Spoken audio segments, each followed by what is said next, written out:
Welcome to the deep dive. Today we're really tackling the entrepreneur's ultimate challenge, which is escaping the pull of your own business. The gravitational pull, yeah. Exactly. And you've brought us this amazing collection of sources. It covers everything from, the philosophical shift you need to the hard mechanics of creating SOPs and then how to craft an offer that just sells itself. Our mission today is pretty simple. We want to take you beyond just working in your business to designing a business that actually works for you. Yeah.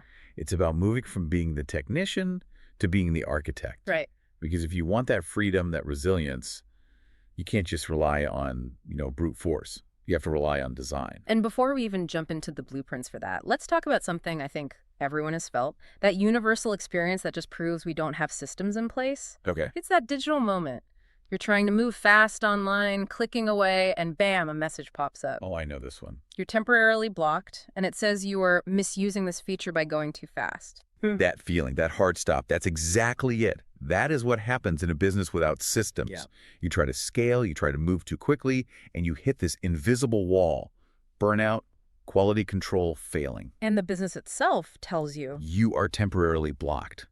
Because the structure, it just can't handle the volume you're trying to push through it. Okay, so let's unpack that. The perfect example from our sources is the story of this entrepreneur, Stixes.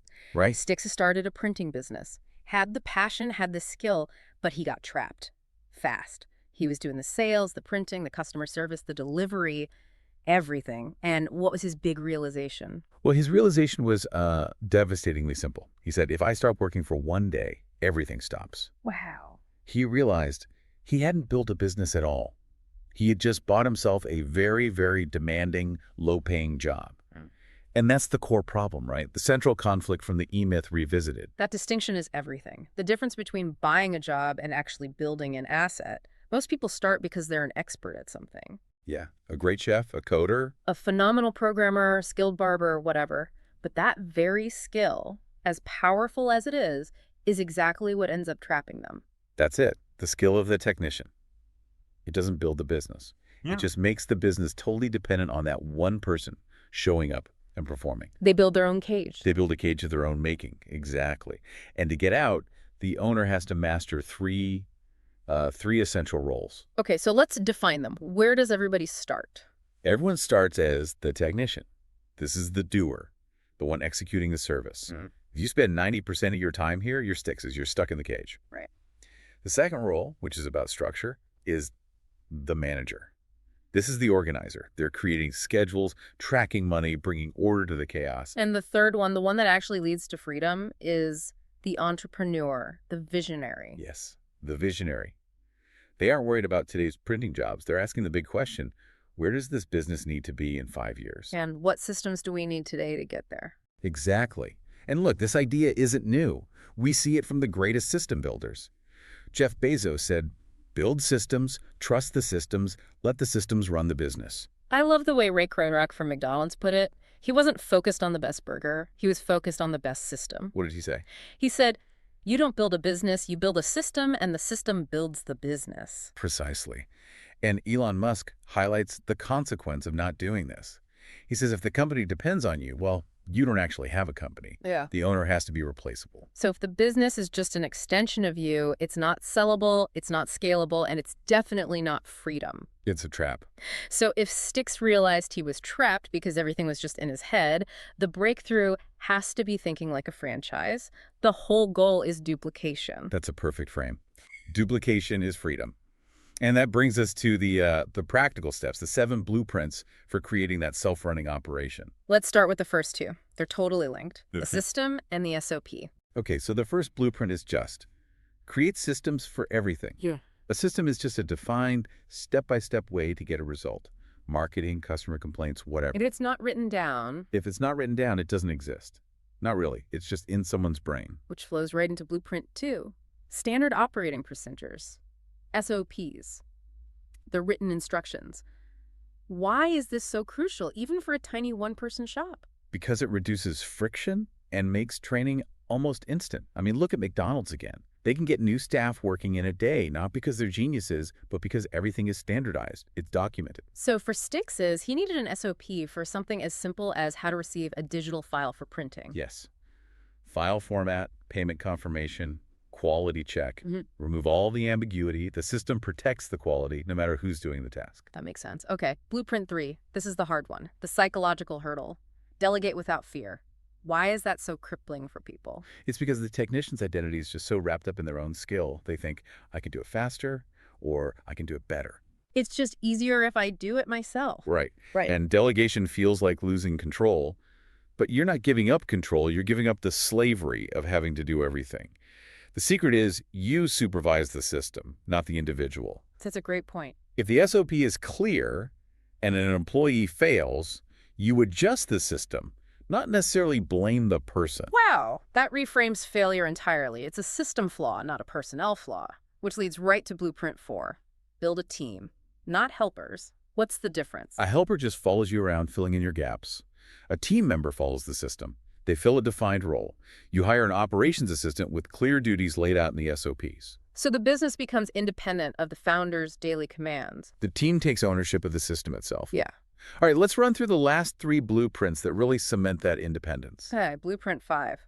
Automated money systems. This is vital.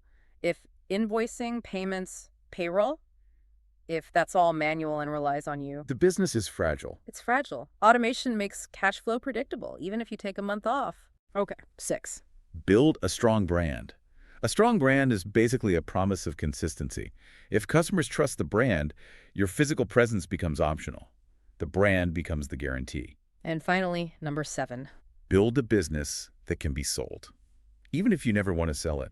The act of making it sellable forces you to document everything, clean up your financials, and create system-driven revenue. So if Styx wanted to sell his print shop, a buyer would demand to see the systems. If they aren't there. The business is basically worthless. It's just him.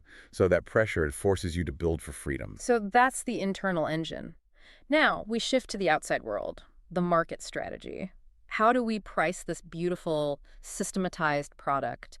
The big danger here is falling into the commodity trap. Absolutely. If you sell a commodity like standard accounting services or generic life coaching, you're forced to compete only on price. And someone will always be cheaper. Always. You have to offer a differentiated product, something unique that makes the customer think about value, not just cost. So how do we find that audience that will pay for unique value?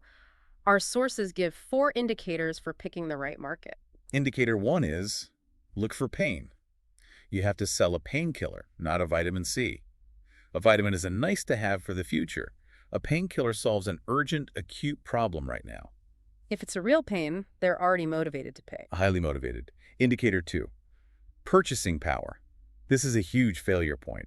You can find a market in a lot of pain, but if they can't afford your solution, you don't have a business. That anecdote about the $300 course really drove this home. It's perfect. It failed completely with the low-income group, where $300 was a month's wage, but it succeeded with a smaller, wealthier group. So volume doesn't equal viability. Not at all. Indicator 3, easy to target. You have to know where your customers gather. LinkedIn groups, industry events. If you can't find them easily, your marketing costs will kill you. And the 4th one is a growing market. Aligning with those big, durable markets, health, wealth, relationships is always a smart bet. Right. So to sum it up, you're looking for a group of people who are in pain, have money, and are easy to find. And once you find them, you have to embrace the power of the niche. If you're selling time management coaching, you're competing with everyone. You're a commodity. But if you focus on time management for nurses, and then get even more specific, time management for night shift nurses. Now you're irresistible to that one group. You can use their language, solve their exact problems, and competition basically vanishes. You're the only one talking directly to them. So that sets the stage for creating value. Our sources say value is what you get, price is what you pay. And they make a strong case for charging a premium. Why is that? Well, because a premium price is what lets you deliver massive value. That money allows you to hire better people, build better systems. It creates this positive feedback loop. And there's a psychological part too, right? Oh, absolutely.